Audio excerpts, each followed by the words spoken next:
Kevin Petersen, must be Thursday-ish. Family Matters with Kevin Petersen. How are you? I am doing really well, Jay. This isn't our first one in the new year, is it? It's our second. I think it's the second. So, okay. Well, Happy New Year to you, regardless. Well, thank you. Good to see you, my friend. And I hope you're feeling better than you were last week. I mean, I was sick as a dog, and then Nashville had an ice storm, and so I haven't had power in 3 days. And thankfully, there's branches, trees down it's just a mess. God bless all the utility workers in Nashville, but there's still like 100,000. But somehow, some way, was able to escape late last night. So I'm down on the coast. Going to be here undetermined long. It could be another week. They're saying with no power. So I'm grateful that I've had opportunities to kind of be able to slip outside and do whatever. So Kat wasn't happy with the drive down, but oh well. So I packed real quick, so I don't have any Jaywalker swag on, but Family Matters is always, since the new year, been brought to you by Jaywalker. Kevin right now is the face of Jaywalker to the best of his ability.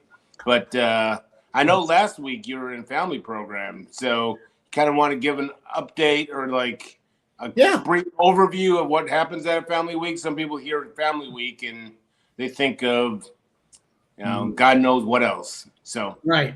They think of 3 or 4 days of cage match family therapy. No holds barred. Everybody gets a piece of you. Wait, you guys don't do that at Jaywalker? No. Turns out I don't like creating trauma. I like healing trauma. You're missing out, Kevin. You're missing out. Oh no, I've had plenty. So it was 2 weeks ago. We had the January. Yeah. And it starts Thursday night. We have a dinner. Our chef makes just this amazing dinner Thursday night. It's just kind of a get to know you, meet all the family, meet all the staff, meet all the clients. And then Friday morning, we go right into workshops. It's very educational. It's very interactive. So Steph Bate, our CEO, will do a workshop on sort of the Jaywalker way and the history from, Bobby Ferguson's ideas to today. And then Dennis Bollinger, our chief clinical officer, does a really fascinating talk on addiction and attachment. And it's really good. And then we have lunch, and then our chief psychiatric officer, Gail Matheson, comes in and she talks. She's a psychiatric nurse practitioner, and she answers a lot of questions. Folks always just want to know what kind of medication do you give? What don't you give? Why? And what the ones that you give? Why? Where are you at with that? And she answers all their questions, and then she also shares some personal experience, which is awesome.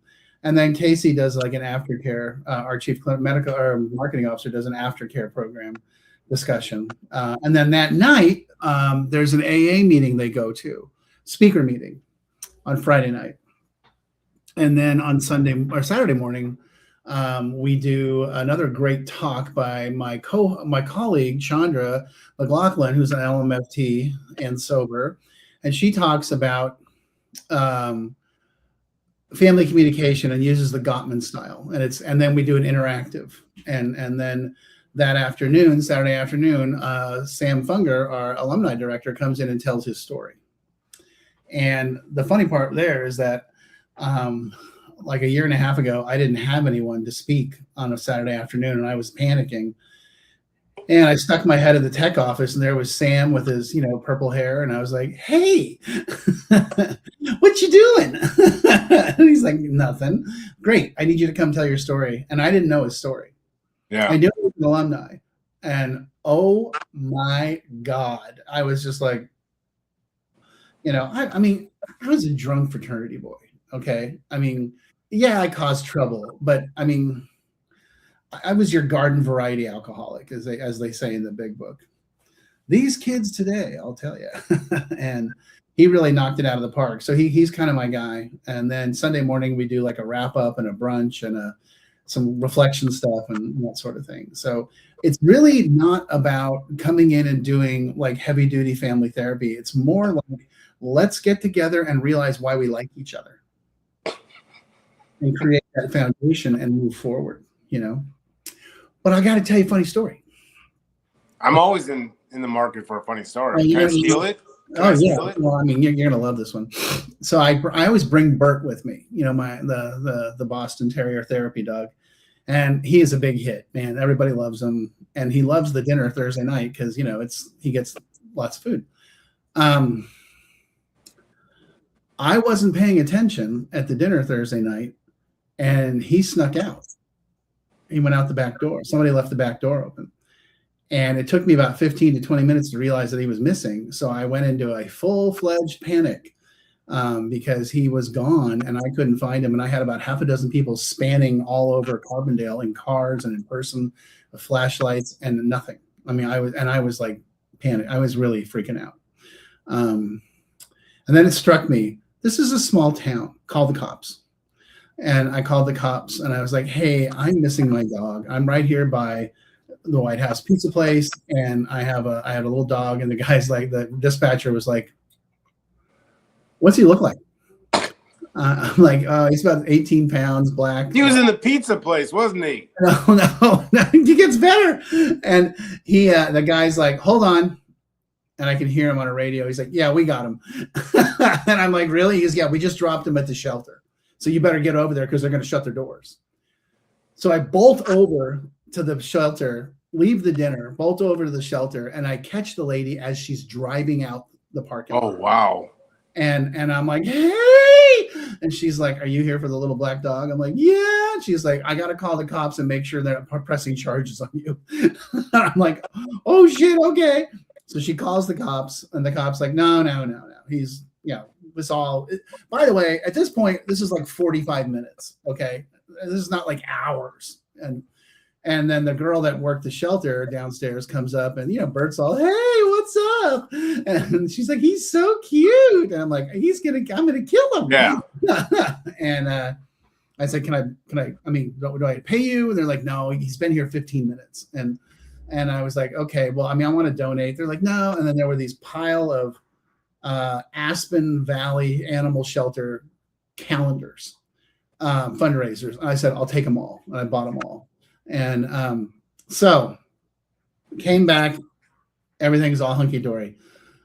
So here's the story. He snuck out, and a lady over at the pizza place found him and was holding on to him and checking out, trying to figure out, who he belonged to. Couldn't find anyone, called the cops. Cops come and get him, take him to the shelter. So my boss, Dennis, is like, oh, well, he's a true jaywalker now. He went AMA, went over to the bar, picked up a chick, got zapped by the cops and went to jail. And then his codependent father came and bailed him out.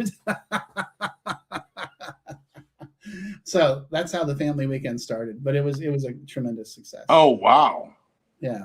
He had a little story to tell his brothers and sisters. So yeah, well, he was like, and the funny part was the lady that found him, the cop, and the shelter people were all in love with him. They're like, oh, he's great. I'm like, well, say goodbye to him because this is it.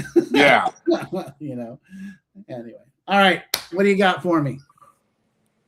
Well, I'm glad we did this, and was not on purpose either, because it's amazing how this happens. Everyone thinks I'm this great host, but we do have a question. It's been a couple of weeks, so hopefully they won't forget about us. But it's interesting because you just kind of went through everything at a family program, and this person is basically saying their loved one is in treatment, and what's the difference between a psychiatrist, psychologist, therapist, counselor, alumni?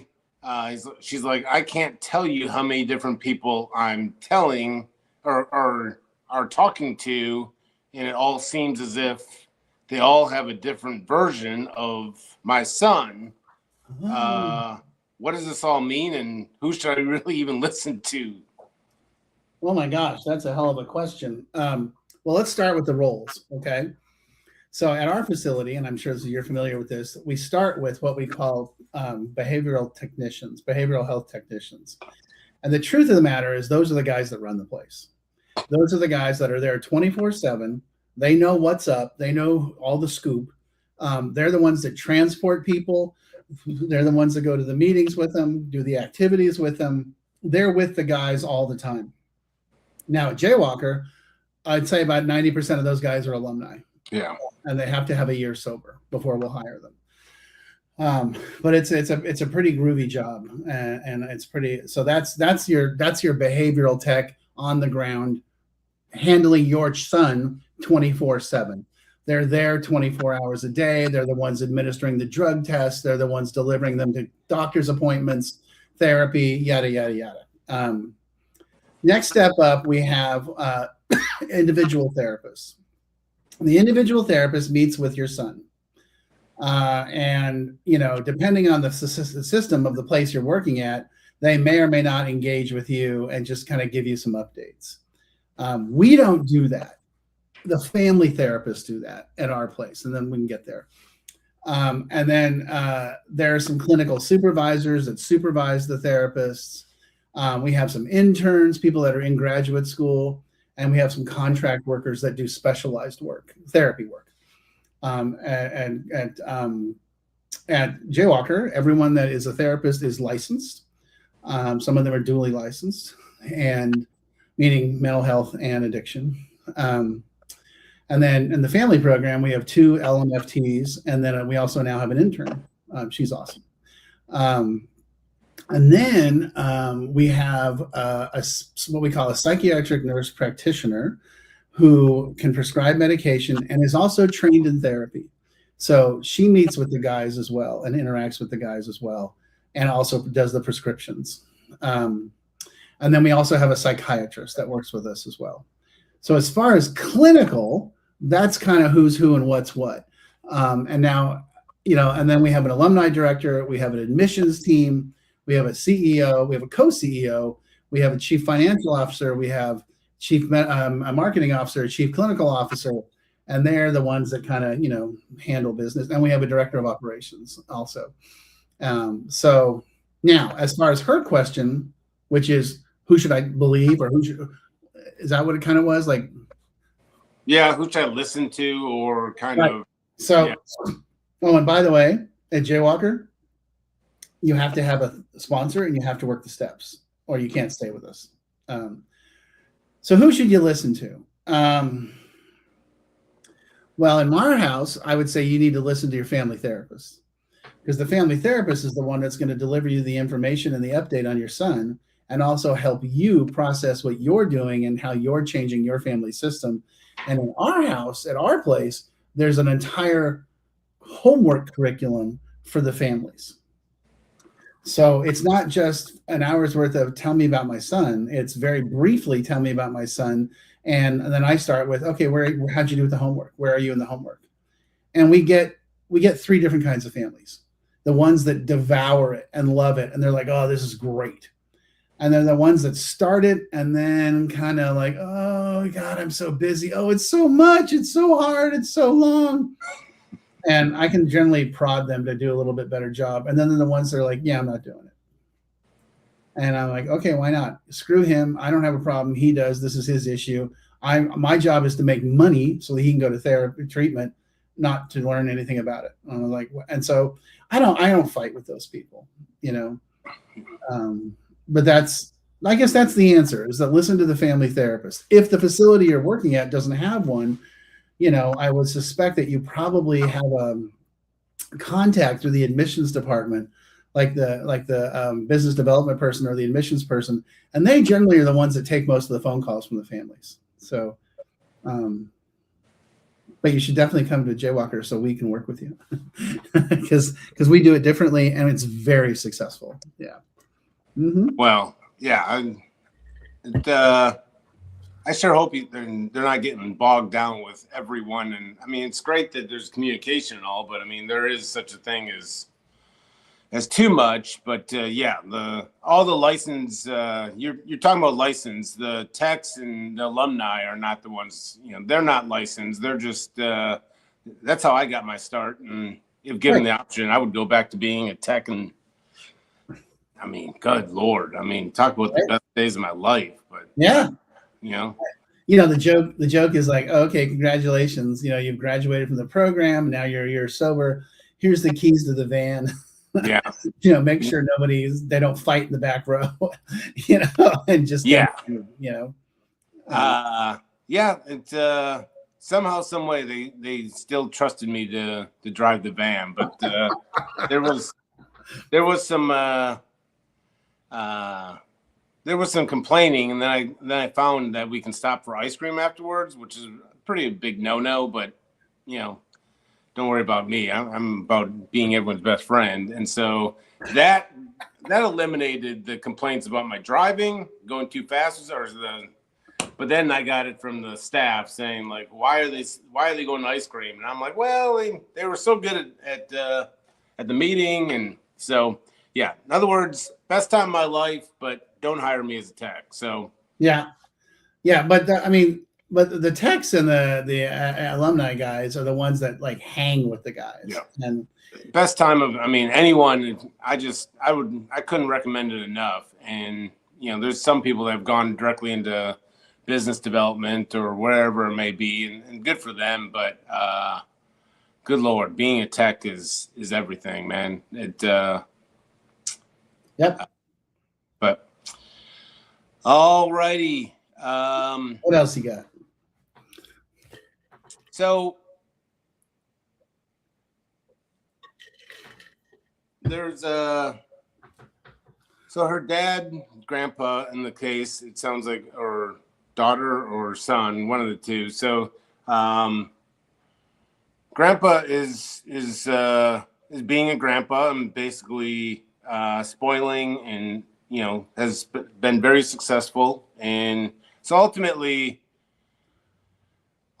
here we have a grandpa, grandma. They're living their best life, but obviously not too much time left on the earth. And there is an inheritance to be dropped down to all grandkids and so forth like that. This is, I'm sure, a mom. So there doesn't seem to be a concern from her dad, which is grandpa, that if heaven forbid he leaves this earth, that this inheritance will not go to well means. And so mom has brought it up.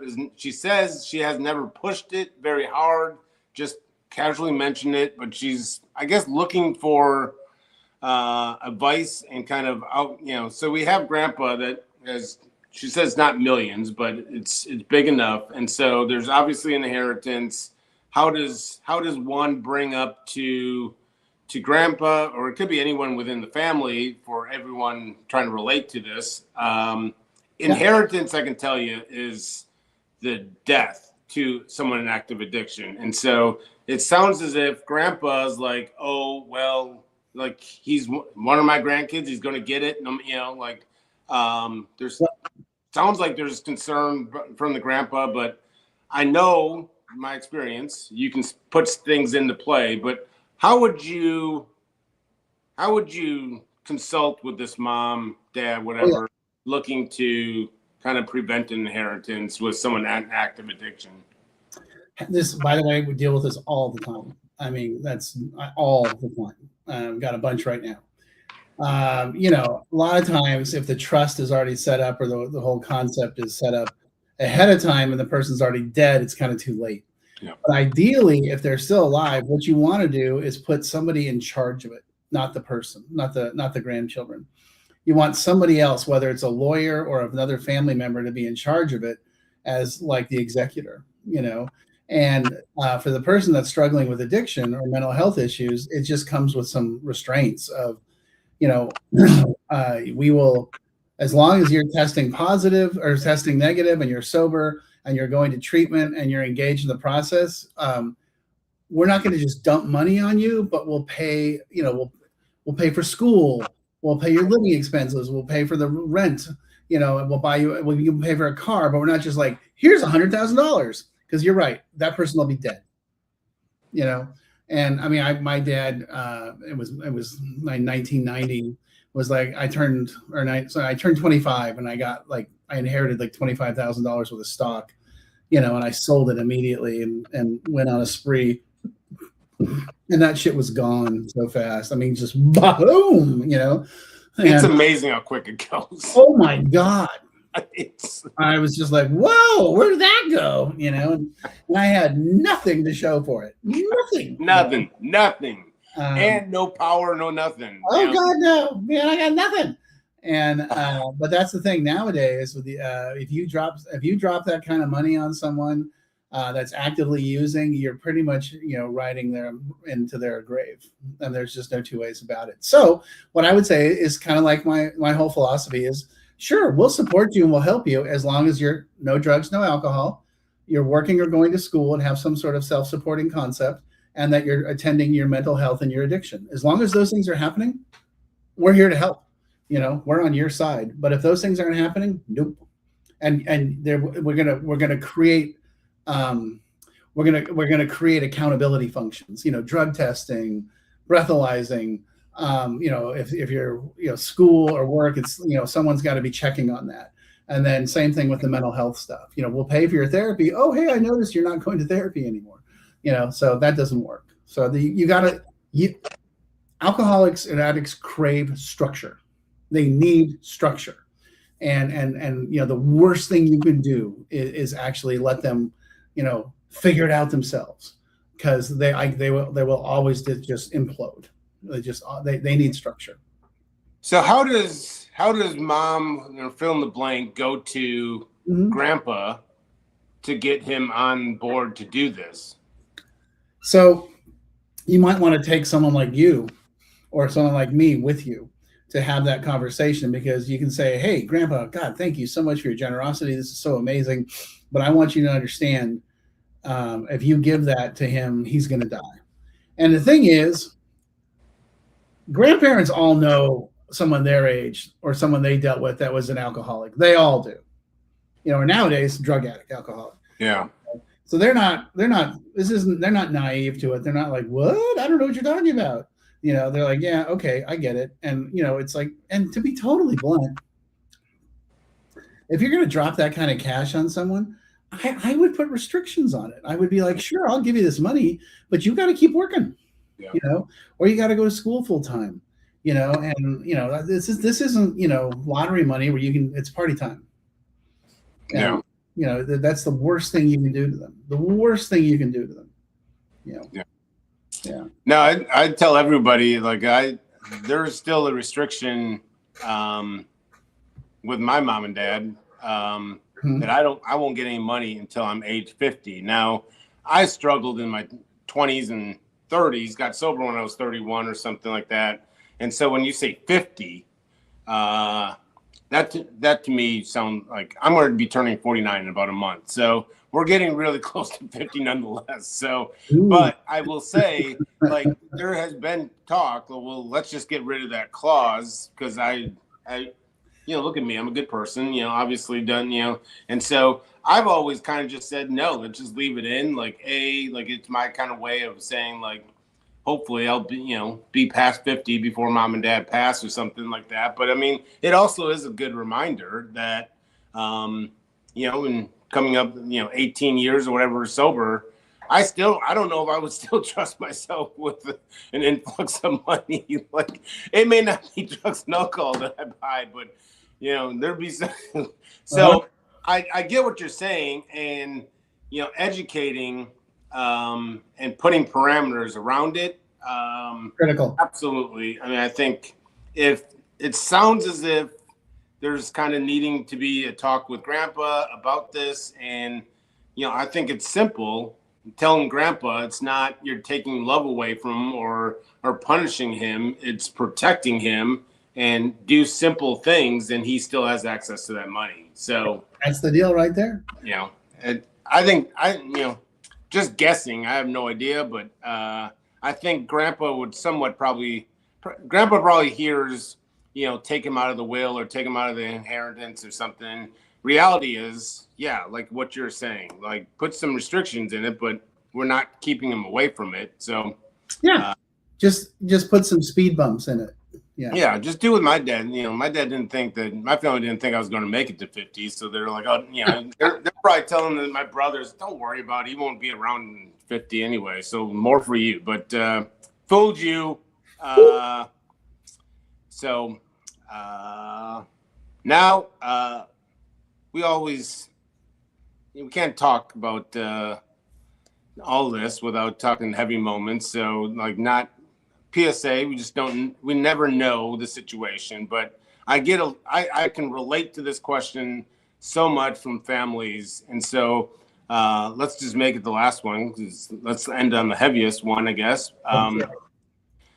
So you have a situation where there's been the trying of putting in boundaries. Sounds as if been asked to leave the house, and she listed a couple other things, but so some healthy boundaries trying to protect, and their response is always goes to a suicidal, like if that all happens, I might as well just kill myself or something like that. So, the question is pretty evident is, you got mom and dad hearing this.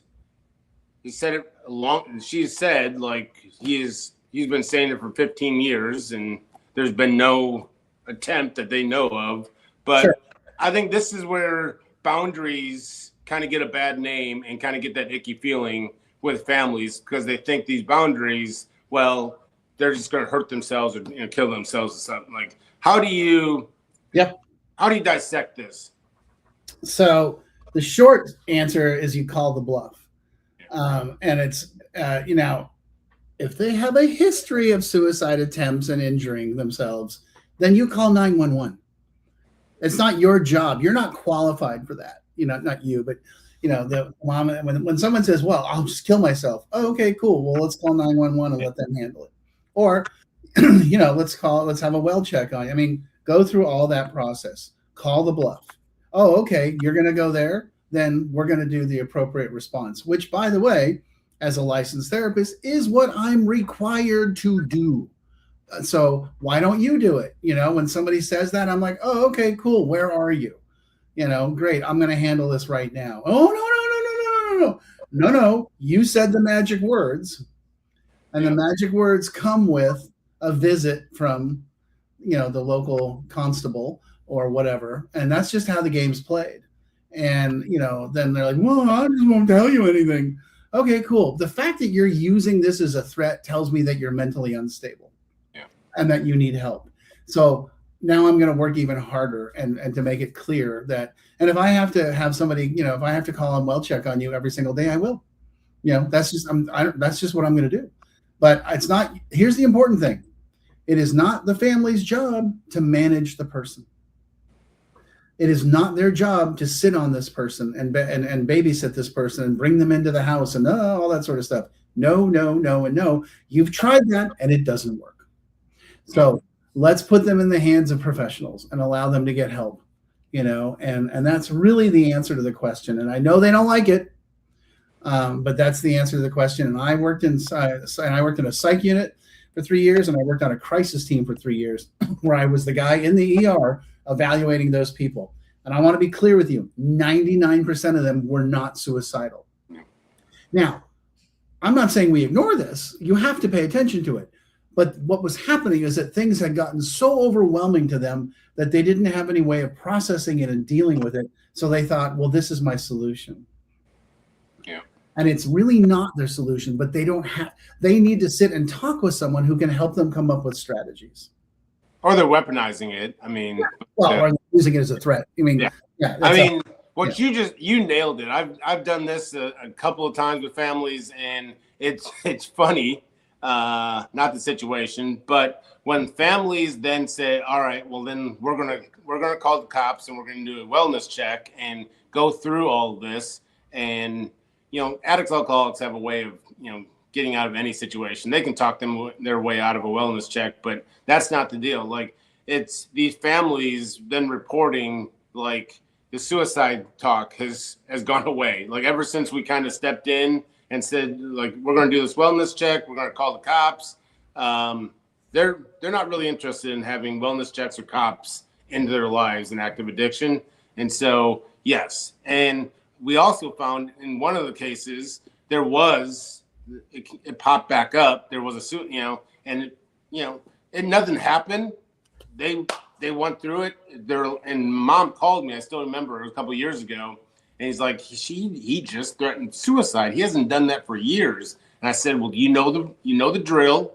Yep. And shockingly, that wellness check led him into a path of sobriety. I think he's still sober today. Sure. But it eliminates that weaponizing some. I wouldn't, but when that suicide talk does come up, you can take it. It has more weight, I would say, if you've gone through those motions in the past. Yeah. Because I'll just tell you, as a former, troublemaker, someone threatens wellness or cops, I won't say that anymore. Don't do that. Yeah. And then to wrap this all up, and needs to be said, the boundaries are the one that saves. It's not, because of this, don't eliminate the boundaries. Oh, no. Don't say like, I learned my lesson, I'm going to stop putting boundaries in. Go through the motions on the wellness check and the cop and stick the boundaries in. They don't evaporate. So no. If anything, this shows the need for the boundaries of like, oh, okay, that's cool. If that's what you want to do, great. But then this is what's going to happen. Yeah. And that's how this works, and always, as always, reach out directly. You can, so I'll end with this. I was talking with someone, when you have lack of power, like no electricity, you start calling and go to a bunch of AA meetings or something. And it was interesting. Maybe I only found it, but as a former troublemaker, still somewhat troublemaker, I would always watch these crime shows and always be like, if you're innocent, why are you asking for a lawyer? And, it's, like, well, you see it all the time, false accusing or something like that. But I would just say, like right now, like if I was brought into a police, I would have a lawyer there. We were having this somewhat conversation about, and this guy goes, the interesting thing is that same thing with when it comes to addiction. Like no one wants to bring in the lawyer or the professional because they feel weird or it makes them look guilty or something. And I was like, I've watched crime shows my whole life. How is this not correlated? But that's exactly right. Like, lawyers are there to protect. And then, how quickly families come up with this delusional talk, like, let's not bring a professional into this. Let's find it out, figure it out on our own. Oh yeah. Could be saving you a lot. Saving you a lot by bringing in a professional in any area of your life. So, dude, yeah. Don't even get me started on Googling, Well, I went into ChatGPT and I'm like, Oh, I mean, the amount of ChatGPT therapists, that ChatGPT therapist must be, I don't know how he's seeing so many clients a day. He must be milking insurance because God, everyone's going to him. So help me God. But you put out a job, Kevin. I'm working on it, baby. All right, pal. I will see you. Take the rest of the day off. You deserve it. Yeah.